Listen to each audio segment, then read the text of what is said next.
Ya Mas Bula juga sempat cerita ya, oh ikut bootcamp pertengahan resign. Yeah. Kok berani banget gitu. Aku juga kayak, oh seserius itukah dan seyakin itukah akhirnya bisa dapet kerja gitu. Waktu memutuskan resign itu juga ya ada pertimbangan juga ya, sama istri, ngobrol sama keluarga juga. Di awal ikut itu pun saya yakin, oh saya bisa mengikuti ini. Jadi saya benar-benar bulatin tekad, komitmennya dari awal. Saya nggak boleh gagal di sini. Kalau saya ngikutnya setengah-setengah, misal saya masih kerja tapi ikut bootcamp juga, saya takutnya saya nggak maksimal di sini. Ketika saya benar-benar resign, saya bisa full time belajar dari Senin sampai Minggu, entah itu siang, entah itu malam.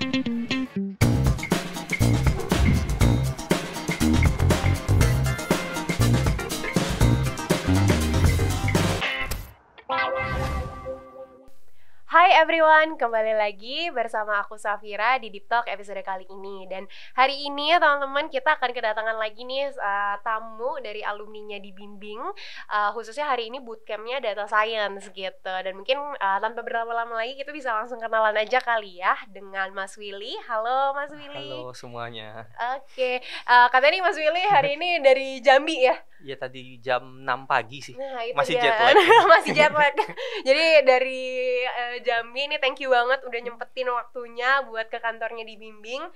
Mungkin bisa perkenalan dulu kali ya Mas Willy nih sama teman-teman gitu. Mungkin bisa kasih tahu kesibukannya saat ini apa sih gitu. Terus mungkin backgroundnya sedikit lah tentang Mas Willy gitu. Oke. Halo semua, mungkin nama saya Willy Rizkian. Saya dulu kuliahnya di ITB, jurusan Teknik Metalurgi, Fakultas Pertambangan Perminyakan. Setelah lulus itu saya benar-benar berkarir di bidang pertambangan ya. Saya 7 tahun di tambang, kemudian sekarang saya beralih ke bidang data. Sekarang menjadi data scientist di sebuah startup di Jakarta. Wow, keren. Berarti mungkin dari Mas Willy ya, tadi kita juga sebenarnya sempat ngobrol-ngobrol dikit sih sebenarnya off cam gitu.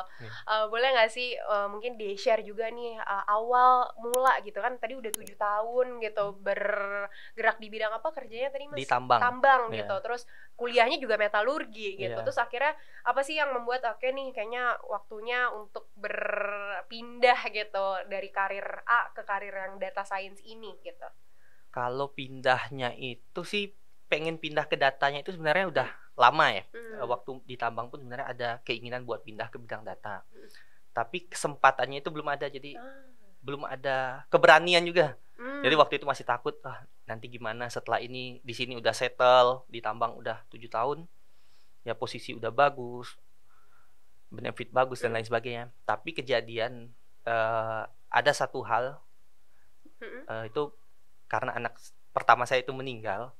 Nah, jadi saya nggak mau jauh lagi dari keluarga gitu. Jadi semenjak itu saya memutuskan untuk mencari pekerjaan yang bisa kerja WFA. Yang bisa dari mana aja lah. Itu target akhirnya ya. Bisa dari mana aja. Tapi untuk sementara bekerja misal di Jakarta dan lain, di kantor pun saat ini juga nggak apa-apa gitu. Tapi itu trigger paling besarnya ya. Makanya akhirnya oke deh mau cari pekerjaan yang kayaknya mungkin emang rata-rata sih kalau sekarang digital skill itu kerjanya rata-rata banyaknya emang bisa WFA ya. Bisa dari makanya jauh lah ya. Makanya mungkin akhirnya Mas Willy nyoba mungkin untuk yang kali ini nyobanya data science gitu ya. Oke. Atau mungkin sebenarnya kenapa Mas Willy akhirnya data science, kenapa nggak misalnya digital marketing, misalnya UI UX atau yang lainnya gitu? Jadi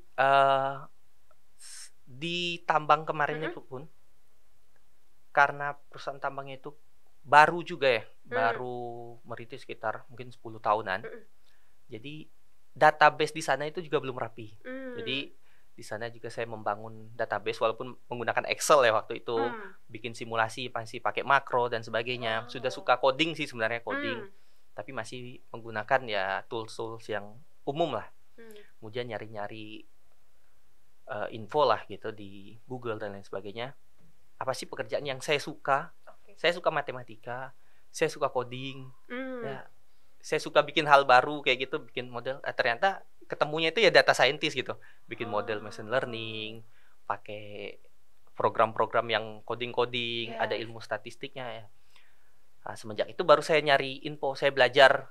Awalnya belajar sendiri dulu itu. Otodidak dulu belajar, nonton YouTube dan lain sebagainya kan. Wah ini, tapi dapet experience-nya beda. Ternyata nggak ada yang guide saya gitu. Jadi di mana salahnya saya nggak tahu gitu. Semenjak itu saya bertanya ke teman saya yang udah duluan. Ada juga yang anak tambang yang beralih ke data. Saya tanya gini. Oh, ternyata dari situ saya memutuskan untuk ikut bootcamp aja gitu. Biar lebih terstruktur kali ya. Terarah gitu. Jadi saya baca-baca silabusnya bootcamp, ada tugas-tugas dan lain sebagainya gitu. Kayaknya saya lebih bisa ngikutin ini gitu. Jadi data science itu emang yang saya sukai gitu dari dulu. Bukan data science-nya tapi datanya. Datanya itu ya, mungkin karena tadi awalnya udah familiar misalnya sama Excel, ternyata suka matematika, suka statistika, tapi ternyata pas ngeliat kayaknya yang paling mendekati dengan kesukaan itu semua adalah data science dan bisa gitu kerja dari jauh juga. Nah, iya, dan plusnya itu ya bisa kerja dari jauh. Oh, wow, oke.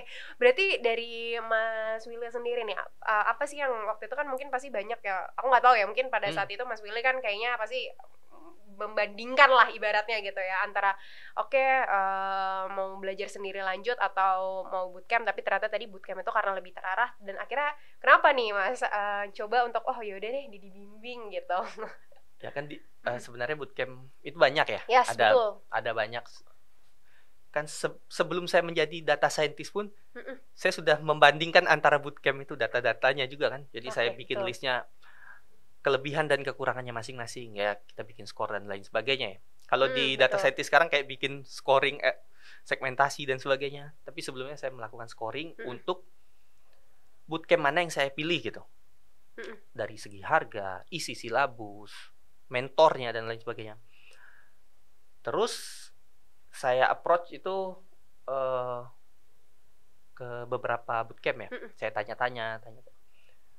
Kemudian yang saya ingat itu di bimbing itu ngubungin saya ketika anak saya masuk rumah sakit. Lagi ngubungin, itu saya ingat tuh. Oke, besok dia menjelaskan juga itu. Menjelaskan bagaimana proses di bimbing gitu. Ya sudah, saya ikutin. Dia menjelaskan detail-detailnya ya, itu saya tertarik. Saya ingat tertariknya itu, saya posisinya juga masih ingat, itu di rumah sakit. Gitu.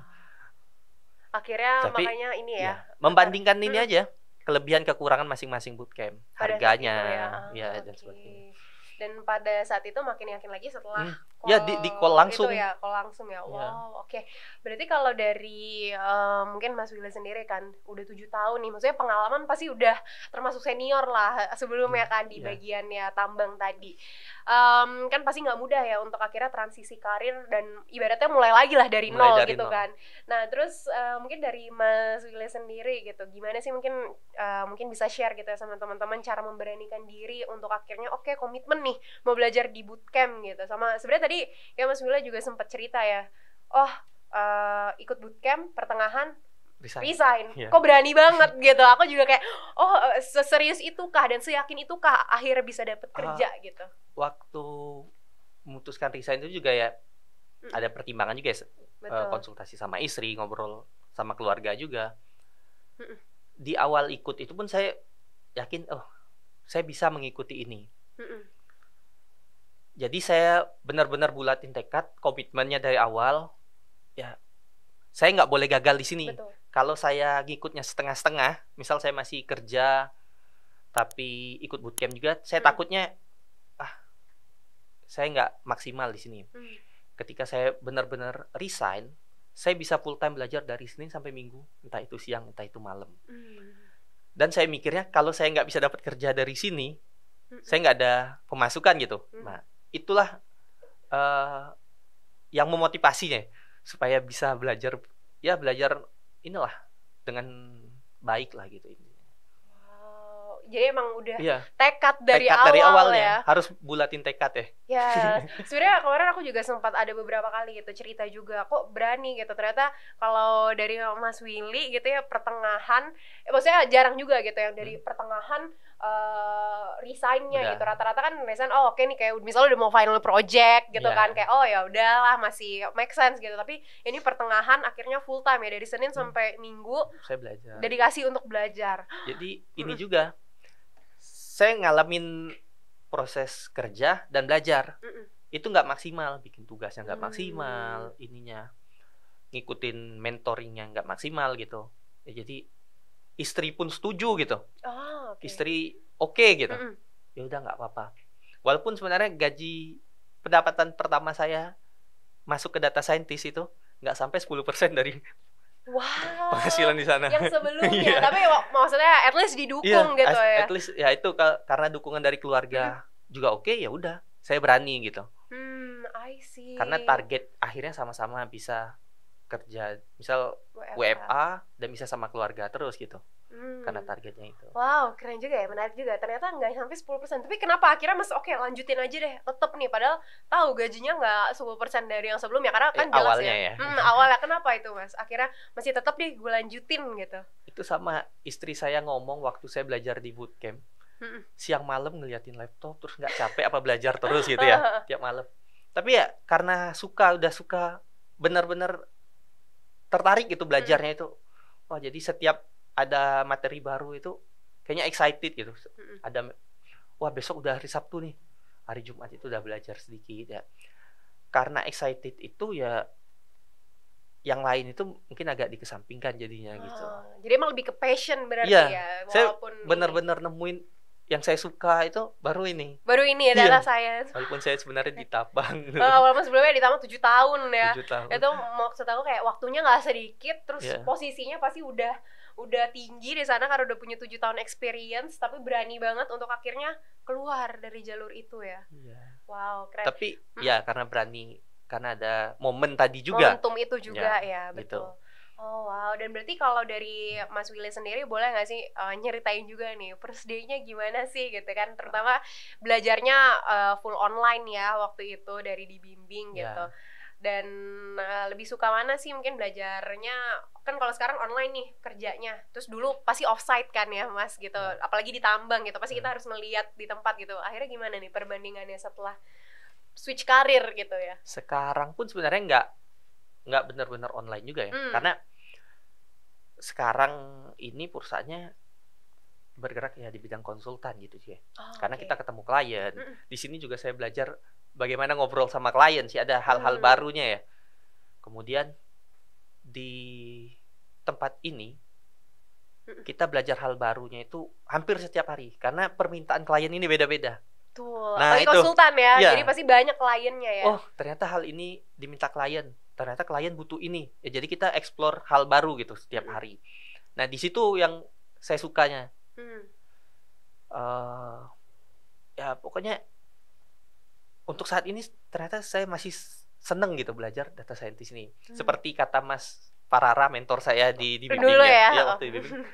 Kalau mau belajar cuma di bootcamp, ya mending nggak usah ikut bootcamp. Karena data scientist itu belajarnya ya seterusnya gitu, nggak akan pernah berhenti gitu. Jadi setiap ketemu project baru pasti akan selalu belajar lagi ya.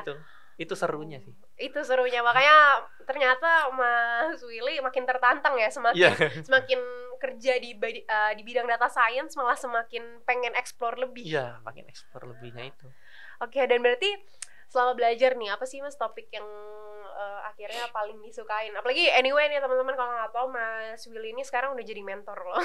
Jadi apa nih topiknya yang disukain sama Mas Willy gitu selama belajar? Yang saya suka itu bukan topik itu sebenarnya. Yang saya suka itu kata-kata dari Mas Grady. Cara Google yang benar. Karena coding itu sebenarnya bisa cari di internet aja.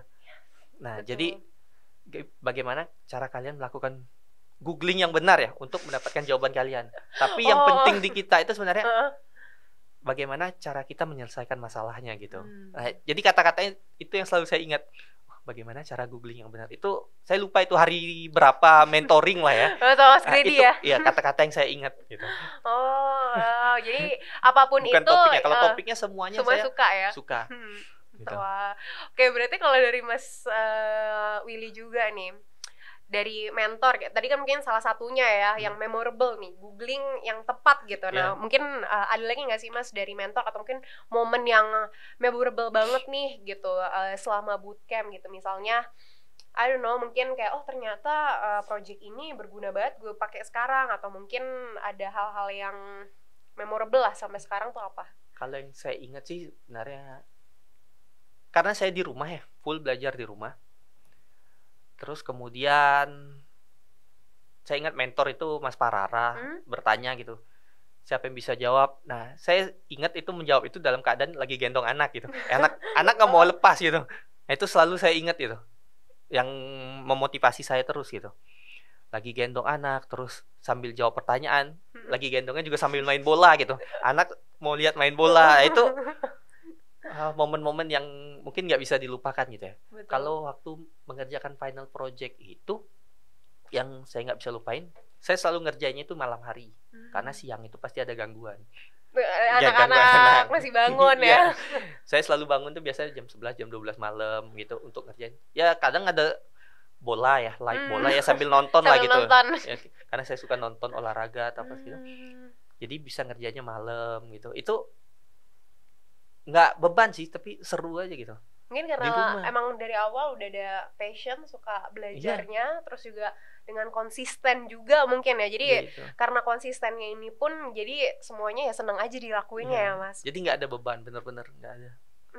I see. Dan mungkin kalau dari Mas Willy juga nih, dari kan tadi kita oke lah udah tahu nih, oh akhirnya kerja gitu. Pertama kali kerjanya apakah di startup ini juga atau sebelumnya saya di sebelumnya ada lagi di company sebelumnya. Nah, berarti proses awal nih Mas job search kan udah pertengahan resign gitu. Terus mulai lagi untuk pencarian kerja gimana sih dulu gitu. Akhirnya bisa nyantol nih ibaratnya. Ya pertama kan dari di bimbing itu ada kayak latihan interview ya. Latihan interview, review CV dan lain sebagainya. Branding LinkedIn. Nah, di situ saya ikutin semua itu. Saya ikutin latihan interviewnya, saya catat, oh ternyata saya salahnya di sini. Itu yang saya siapin sebelumnya ya. Yang saya siapin sebelumnya.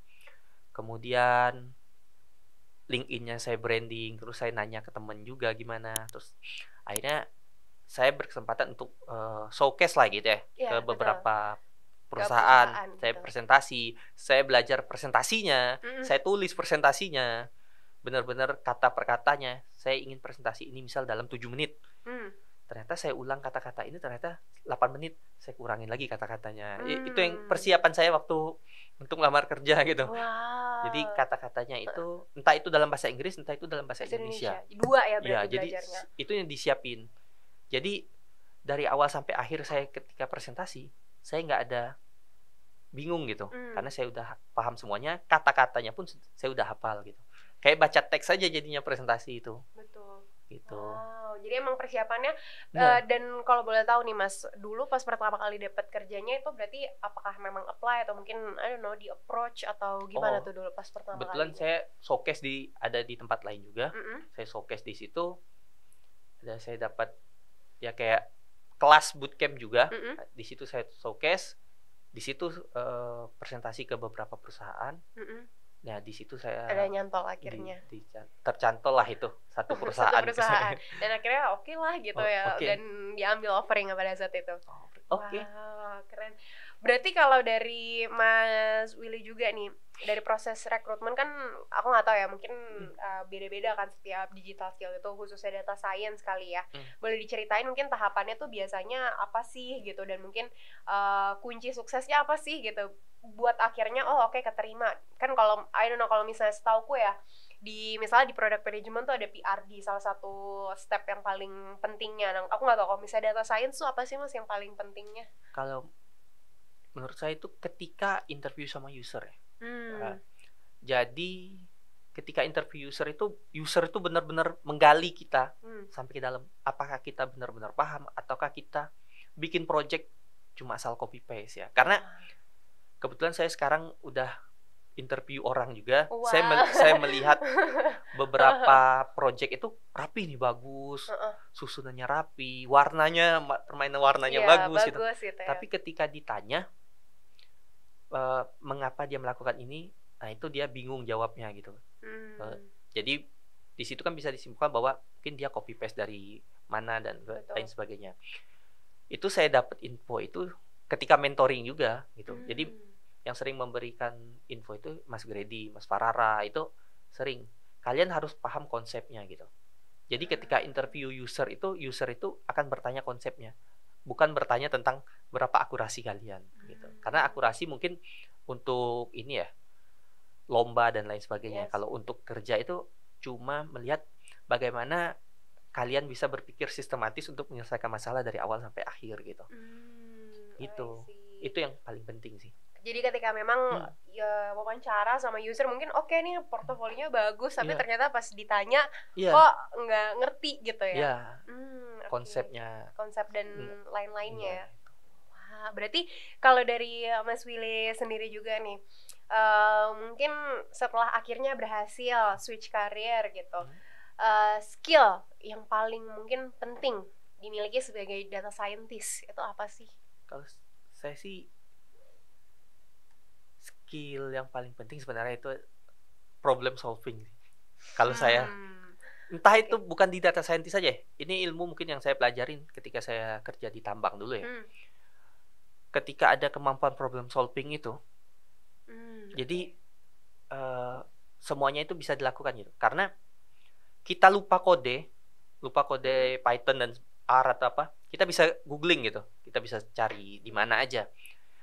Yang penting kan bagaimana kita tahu cara mencarinya. Betul. Tujuannya data scientist itu kan bukan bikin model bagus-bagusan ya, tapi bagaimana menyelesaikan masalah bisnis kan. Betul. Nah itu, bagaimana menyelesaikan masalah urutan dari awal sampai akhirnya gitu. Itu sih sebenarnya ilmu yang paling penting ya. Sama cara berpikir sistematisnya. Jadi tahapan-tahapan dan demi tahapannya itu harus dilalui dengan benar gitu. Dan mungkin ini yang ditanya sama user biasanya Mas. Iya mungkin. Kalau Mas Willy gimana nih sendiri biasanya kayak gitu kah yang ditanya? Kadang saya nanya saya nanya konsep-konsepnya aja dulu gitu. Oke, jadi itu ya teman-teman, mungkin siapa tahu one day akhirnya wawancara sama Mas Willy mungkin itu sebagai salah satu kuncinya ya. Akan ditanya itu aja. Problem solving terus kalian harus paham 100% apa yang kalian bikin kan. Tuh, jadi harus paham 100% apa yang kalian bikin. Jangan bingung ketika dijawab berarti ini kayaknya kok bikinan orang lain apa ya gitu ya. Iya, jadi usernya akan mungkin bingung nih bikinan orang lain atau enggak gitu. Oke, dan mungkin setelah Mas Willy nih menjalankan kerja sebagai data science gitu kan, udah berapa lama berarti Mas semenjak kerja pertama kali? Dari September ya. Oh, dari September juga, berarti lulus September? Ya, sebelum saya lulus bootcamp itu saya udah masuk di sana. Sih udah masuk. Terus berarti udah berapa lama tuh? Mungkin kurang lebih 7 lebih ya, 8 atau 9 lah ya. Selama 8 sampai 9 bulan ini gitu ya. Mungkin dari ekspektasi yang sebelum terjun sampai sekarang realitanya tuh apa sih Mas gitu? Itu sebenarnya awalnya ya. Awal betul. saya pertama mau ikut data science saja itu ekspektasinya saya bisa bikin model-model machine learning ya, bisa bikin prediksi yang kayaknya bagus-bagus gitu. Tapi ternyata ketika bootcamp saya udah diinfokan bahwa data scientist itu bukan cuma bikin model, tapi bagaimana menyelesaikan masalah. Kadang cuma bikin grafik aja bisa menyelesaikan masalah, ngapain capek-capek bikin model kan? Betul. Nah, jadi di situ saya menurunkan ekspektasi. Pas dunia kerja ya ternyata emang nggak selalu bikin model gitu untuk menyelesaikan masalah. Kadang hal yang simpel aja bisa menyelesaikan masalah gitu. Nggak perlu butuh waktu yang lama untuk bikin model. Jadi sebenarnya nggak harus plek-ketiplek nih kayak misalnya harus dari 1 sampai 10 ya machine learning nggak harus selalu kayak gitu ya. Jadi bisa aja kalau nggak butuh ya kenapa harus dibuat gitu ya. Oke, dan mungkin menurut Mas Willy juga nih, kan sekarang AI dan yang lain-lain kayaknya ya kan sekarang kok udah semakin meluas nih digital skill, khususnya mungkin ChatGPT gitu. Mungkin dari Mas Willy ada nggak sih pandangan gitu ya, apalagi AI kan makin gede sekarang gitu, mungkin ada nggak rencana gitu untuk eksplorasi hal-hal tersebut gitu, misalnya di masa depan atau mungkin rencana karirnya ke depan gimana sih gitu? Gitu. Ada sih. Kalau saya tertarik itu setelah data scientist kan, kalau saya baca itu jadinya itu antara machine learning engineer atau AI engineer gitu. Sebenarnya saya lebih tertarik awalnya itu ke machine learning engineer sih. Gitu. Tapi kalau AI ini ada kerjaan-kerjaan yang ya di waktu luang saya kadang saya belajar gitu, kayak belajar kayak computer vision dan lain sebagainya. Kemudian kemarin saya nonton YouTube, ternyata saya kepikiran waktu di tambang untuk safety gitu. Wah, di safety ternyata bisa pakai video, ada dia mempelajari gerakan orang yang salah misal gitu ya. Oh, gerakan orang ini salah bisa dideteksi gitu dari AI gitu. Dari AI. Nah, itu yang pengen saya pelajarin juga. Mungkin walaupun saya nggak bekerja di tambang lagi, saya punya banyak teman di sana gitu. Jadi sebenarnya lebih tahu pain point-nya apa pain point-nya. gitu. Saya tahu di sana itu, wah ini nih bahaya. Kalau kita pasang kamera aja, kamera itu bisa deteksi langsung gitu. Kondisi dia itu bahaya, misal di belakang ada forklift dan lain sebagainya. Nah itu saya lagi mempelajari itu computer vision atau apa gitu. Tapi seru sih kayaknya. Keren. Jadi walaupun sekarang udah nggak kerja di situ ya, tapi akhirnya tahu kayaknya pain point-nya kayaknya cocok nih untuk diaplikasiin ke tempat tambang itu, apalagi offset emang pasti banyak banget ya yang kayaknya nggak sesuai sama safety prosedurnya nih gitu ya. Walaupun itu masih misal ide lah, ide kasar, lagi bikin mind mapping dan sebagainya, tapi itu bisa terjadi kayaknya gitu. Ya betul, worth to try pasti ya. Wah, oke. Dan berarti kalau dari Mas Willy juga nih, mungkin ada nggak sih pesan dan kesan gitu ya buat teman-teman gitu, mungkin ini yang susah. ya tadi kan mungkin problem solving, tapi sebagai orang nih yang mau mencari kerja, itu mungkin yang paling penting ya nih buat teman-teman nih, apalagi mau switch karir ke bagian data science yang nggak tahu nih, masih buta banget gitu. Apa sih yang mungkin harus dipersiapin khususnya skill-skillnya itu ya?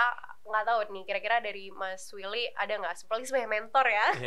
Kalau skill ya kayak coding, belajar statistik dan sebagainya, mungkin bisa dapat di bootcamp ya. Mungkin yang bisa saya kasih itu dari pengalaman saya kerja dari sebelumnya sampai saat ini. Yang paling penting itu sebenarnya manajemen waktu. Jadi ketika bootcamp itu dibimbing, saya itu selalu datang misal setengah jam atau 15 menit sebelum. Kenapa?